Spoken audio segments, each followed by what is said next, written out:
Hello students.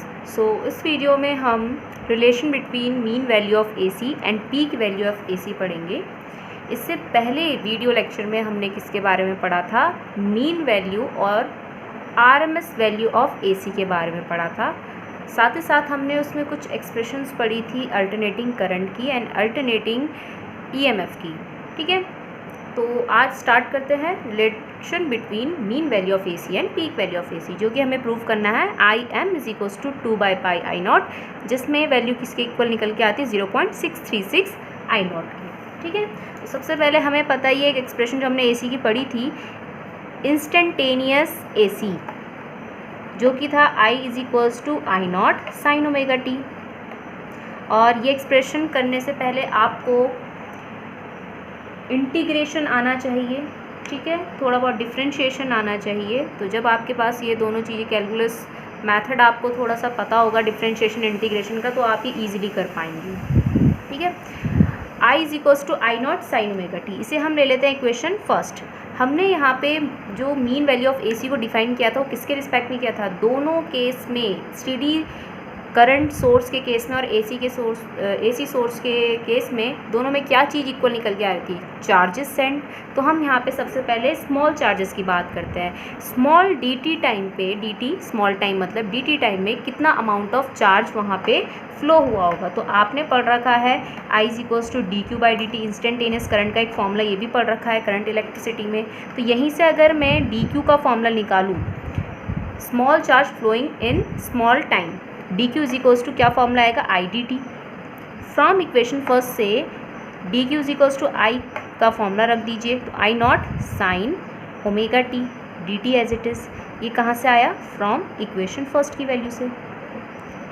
Now next हमने यहाँ पे क्या करना है? हमने जो एक टाइम ले रखा था, टाइम पीरियड कितना ले रखा था? 0 से लेकर t/2, कैपिटल T/2। ठीक है, तो अब हम यहाँ पे क्या करेंगे? इंटीग्रेट करेंगे, क्योंकि हमें टोटल चार्जेस सेंड निकालना है ना, ये कितने चार्जेस उस पर्टिकुलर एसी सोर्स ने क्या करा है, एक 0 से लेकर t/2 टाइम तक सेंड्स करे हैं। तो इंटीग्रेशन करेंगे, इंटीग्रेट अबव इक्वेशन फ्रॉम, कहाँ से लेकर कहाँ तक? From 0 to t/2।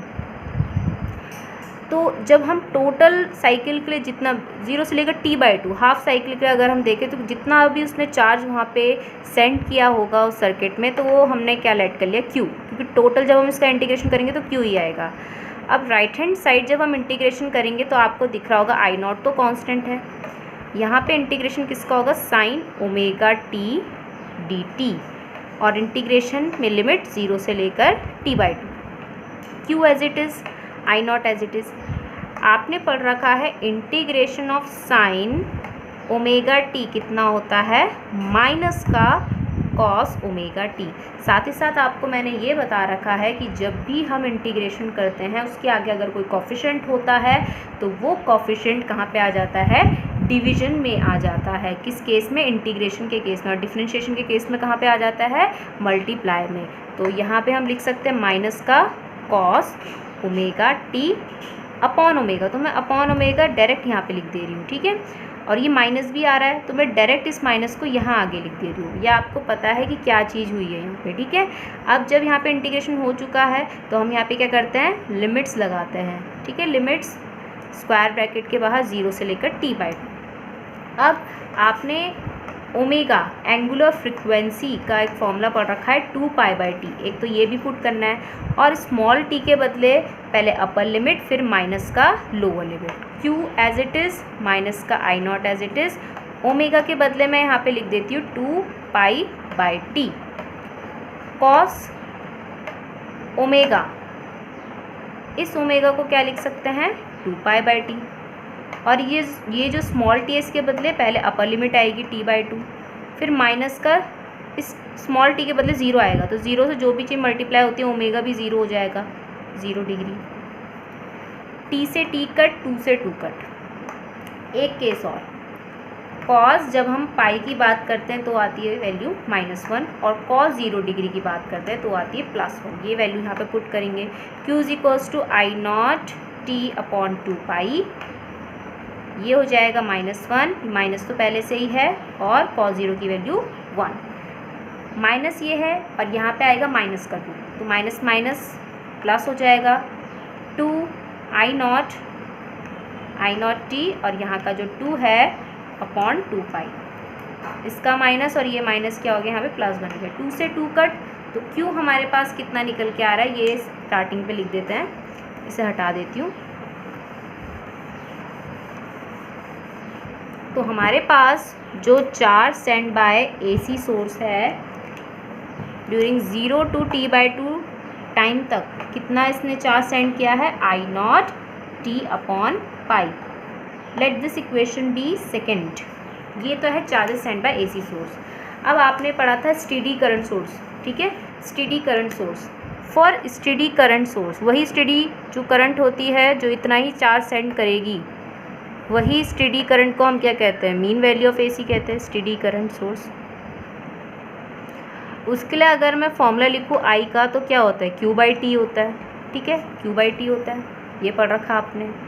तो अगर मैं यहाँ पे Q का फॉर्मूला लगाऊँ, Q = IT आएगा ना।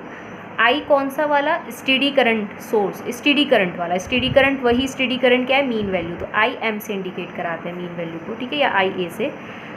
T स्मॉल t, टाइम कितना है, T/2, T/2 यहाँ पे लिख भी देते, स्मॉल t कितना है, T/2, टाइम कितना दे रखा है, T/2, ये I मत समझना, T है, ठीक है, T/2।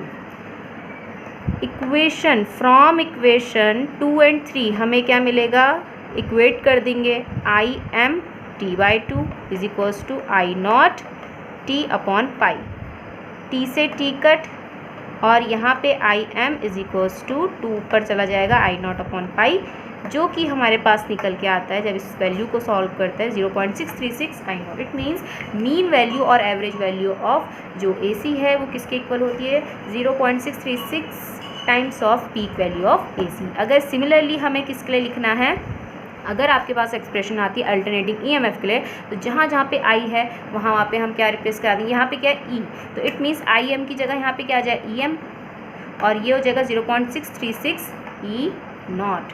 तो ये आ जाएगी हमारे पास एक्सप्रेशन, क्योंकि दोनों के लिए यहाँ पे सेम ही होता है, ठीक है। अब नेक्स्ट करते हैं यहाँ पे RMS value of AC and peak value of AC के बीच में रिलेशन। सो नेक्स्ट एक्सप्रेशन भी हमें ऐसे ही करनी है। यहाँ पे हमें क्या प्रूफ करना है, IRMS = I नॉट/√2 = 0.707 I not. I not means peak value of AC। जैसे हमने यहाँ पे मीन वैल्यू ऑफ AC में किसको कंसीडर किया था, चार्जेस सेंड इक्वल आ रहे थे दोनों केस में, स्टेडी करंट सोर्स में भी एट T/2 टाइम पे, और साथ ही साथ AC सोर्स में भी। इसमें क्या चीज़ हमने सेम बोली थी, यहाँ पे था हीट प्रोडक्शन। हीट प्रोडक्शन में आपने पढ़ रखा है जूल हीटिंग इफेक्ट का फॉर्मूला H = I²RT। तो जैसे हमने वहाँ पे किया था वैसे ही यहाँ पे करना है, बस यहाँ पे हीट को लेके चलना है, ठीक है। तो स्टार्ट करते हैं इसे। तो यहाँ पे मैंने क्या लिखा हुआ, इंस्टेंटेनियस वैल्यू ऑफ AC जो कि होता है I = I not sin ωt से इक्वेशन फर्स्ट बना रखा है। dt टाइम में, स्मॉल टाइम में स्मॉल हीट प्रोड्यूस होगी, तो इस फॉर्मूले के हिसाब से हम क्या लिखेंगे, H की जगह DH I² R पूरा आएगा, और स्मॉल टाइम है तो क्या हो जाएगा dt, ठीक है। फर्स्ट इक्वेशन की वैल्यू यहाँ पे पुट कर देंगे, तो स्क्वायरिंग फॉर्म में रखेंगे I0² sin² ωt, R as it is, dt as it is. Total heat production निकालना है 0 से लेकर T/2 टाइम के लिए, तो हम यहाँ पे क्या कर रहे हैं, इंटीग्रेशन कर रहे हैं। इंटीग्रेशन करके DH, तो टोटल हीट तो H हो जाएगी, जो यहाँ पे कांस्टेंट है I0² बाहर, R भी बाहर, और इंटीग्रेशन 0 से लेकर T/2 तक किसका होगा, sin² ωt dt। अब यहाँ पे जो इंटीग्रेशन है sin² ωt का, वो एज इट इज़ नहीं हो सकता, ये तभी हो सकता है जब हम यहाँ पे इसको फॉर्मूले के थ्रू यहाँ पे सब्सटीट्यूट करें कोई और वैल्यू। तो आपने पढ़ रखा है एक फॉर्मूला cos 2θ का। cos 2θ का फॉर्मूला क्या होता है, =1 - 2 sin²θ। जब यहाँ से मैं sin² की वैल्यू निकालूंगी तो निकल के आएगी 1 - cos 2θ/2। ये वैल्यू उठा के हम sin² ωt की जगह प्लेस कर देंगे। ये अपॉन 2 आ रहा है तो इस 2 को मैंने बाहर ही लिख दिया है, ठीक है। और इंटीग्रल और dt साइन इस ब्रैकेट के अंदर इन दोनों से क्या होंगे, मल्टीप्लाई। तो ये अंदर मल्टीप्लाई होगा तो 1 dt, ठीक है, और ये इसके साथ मल्टीप्लाई होगा तो ये आ जाएगा हमारे पास। ये एज इट इज़ 1 का इंटीग्रेशन क्या होता है आपको पता ही है, क्या होता है, वही जिसके रिस्पेक्ट में हम यहाँ पे इंटीग्रेशन कर रहे हैं, मतलब t। बिग ब्रैकेट लगाएंगे 0 से लेकर T/2 minus cos two omega T, cos theta का इंटीग्रेशन क्या होता है, साइन थीटा, साइन थीटा के जगह यहाँ पे क्या आ जाएगा, साइन टू ओमेगा टी। और मैंने आपको बताया था जिसके रिस्पेक्ट में हम करते हैं, मतलब टी के रिस्पेक्ट में कर रहे हैं, और उसके आगे अगर कॉफिशेंट है, कॉफिशेंट क्या है 2 ओमेगा, तो वो इंटीग्रेशन में डिवाइड में आ जाएगा, ये याद रखना है आपको, ठीक है, इंटीग्रेशन में डिवाइड में आ जाएगा।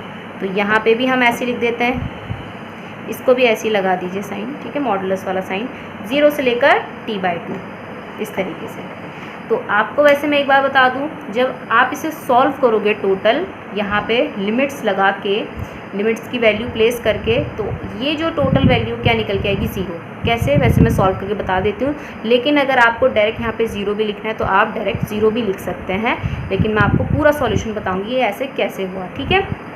एक्चुअली ये आएगा कैसे, इस तरीके का आएगा, h = I0² R/2, और यहाँ पे देखिए अपर लिमिट रखेंगे व्हाट, t की जगह पहले t/2, फिर लोअर लिमिट t की जगह 0।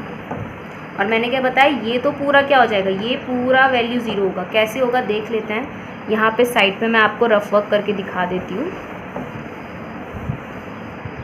किस तरीके से 0 निकल के आएगा। अब देखिए यहाँ पे 1/2 ओमेगा तो मैं बाहर लिख रही हूँ, sine 2 omega T, small T की जगह पहले अपर लिमिट आएगी t/2, फिर लोअर लिमिट आएगी, तो टोटल क्या होगी 0 डिग्री। ओमेगा का फॉर्मूला क्या होता है, चाहे इस ओमेगा का फॉर्मूला मत ही रखो, लेकिन इस ओमेगा का फॉर्मूला क्या होता है, 2π/t, 2 इंटू ओमेगा की जगह 2π/t, क्योंकि ये क्या है, एंगुलर फ्रिक्वेंसी, ये t/2 एज इट इज़, और साइन 0 तो क्या होता है, 0 ही होता है, t से t कट, 2 से 2 कट। तो यहाँ पे क्या आ रहा है, साइन 2π, साइन की जितने भी पाइस की वैल्यू होती है वो सारी क्या होती है, 0। तो जब 0 से मल्टीप्लाई होगा 1/2 ओमेगा, तो कितना आएगा आंसर, 0 आएगा। तो इट मीन्स ये जो सेकेंड टर्म है वो पूरा 0 आएगा, ठीक है। तो अब अगर मैं इसे प्रॉपरली लिखूँ तो h कितना निकल के आएगा, heat produce by AC source from 0 to t/2 time I0² R/2 into 2 कितना हो जाएगा 4, और t as it is. Equation बना देते हैं इसे सेकेंड, ये तो आ गया heat production by AC source. अब हमें यहाँ पे स्टेडी करंट सोर्स की बात करनी है। For steady current source, for steady current source याद करिए फॉर्मूला क्या था, h = I² RT, ठीक है। यहाँ पे h तो h ही रहेगा, I कौन सा वाला I है, mean value, sorry root mean square value of AC, क्योंकि इसी स्टेडी करंट को हम क्या कहते हैं, RMS, I RMS का स्क्वायर, R रेजिस्टेंस, टाइम कितना था t/2, ठीक है। अब यहाँ पे हम 2 और 3 को इक्वेट करा देते हैं, from equation 2 and 3, I RMS का स्क्वायर is equals to, sorry R t/2 is equals to I0² R t/4, RT cut, 2 से कितने जा कट, 2 जा, तो ये आ रहा है IRMS का स्क्वायर I0²/2। हमें तो IRMS चाहिए ना, स्क्वायरिंग आ रही है, तो यहाँ पे हम स्क्वायर रूटिंग बोथ साइड कर देते हैं। स्क्वायर रूटिंग बोथ साइड कर दिया तो क्या आ गया यहाँ पे, ये स्क्वायर हट जाएगा और 2 का क्या हो जाएगा, √2, जिसका मतलब यहाँ पे वैल्यू आएगी 0.707 I0, hence 2। So it means the value of root mean square value of AC is equals to 0.707 times of peak value of AC। और अगर मैं यहाँ पे अल्टरनेटिंग EMF के टर्म्स में लिखूँ तो ERMS इज इक्वल्स टू कितना आएगा, 0.707, I के बदले क्या हो जाएगा, E0, ठीक है।